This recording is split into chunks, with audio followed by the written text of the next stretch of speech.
घर जपलेलं झाड, फांदी फांदी जीवा पाड, भावबंध माया रीत त्याच्या मनाची कवाड.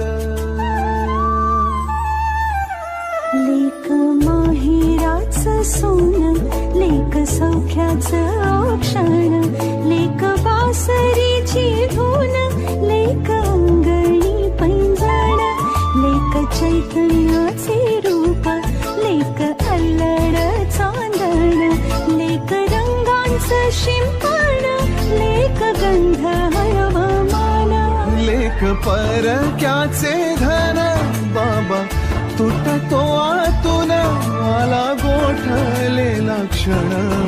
शुभ मंगल कन्यादान.